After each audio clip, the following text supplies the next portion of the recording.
తెలుసు. కనీసం ఇన్ఫర్మేషన్ కనీసం మైక్ లో చెప్పడం ఏదో చేస్తే సామాన్లు గాని పిల్లలు గాని ఎత్తి ప్రదేశాలు తీసుకెళ్తాంగా ఏమీ చెప్పలేదు. ఇంత నీళ్లు వచ్చాయి ఫస్ట్ కాలు వరకు, అక్కడ వరకే వస్తాయి అనుకున్నాం. తీరా చూస్తే మనిషి మునిగిపోయి ఇల్లు కూడా మునిగిపోయింది.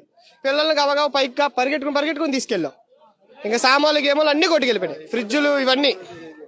ఆటో తోలుకున్నాం, ఆటో మొత్తం మునిగిపోయింది. ఆటో ఎంత ఇప్పుడు బాగా చేర్చాడు 30,000 40,000. డెలివరీ పేషెంట్లు ఆగిపోయారన్న స్మైల్ హాస్పిటల్లో కనీసం వాళ్ళు బోట్లు కూడా ఇవ్వట్లా. డెలివరీ వాళ్ళు బోట్లు పంపించండి అన్నా కూడా రిక్వెస్ట్ చేసిన పంపించట్లేదు.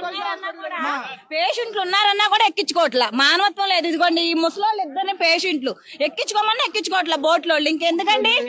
ఏం ప్రభుత్వం అండి ఇది? దిక్కుమాల ప్రభుత్వం. కోరు ఓట్లు వేయించుకుని గెలిపించుకున్నందుక.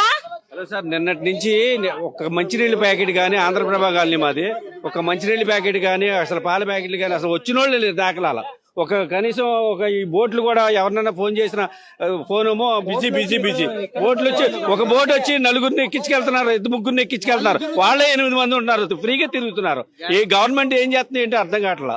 మరి అంటే ఎలా నెగ్గేసాం 5 సంవత్సరాల దాకా ఇంకేం చేయలే అనే భావం ఉన్నట్టుంది వాళ్ళకి.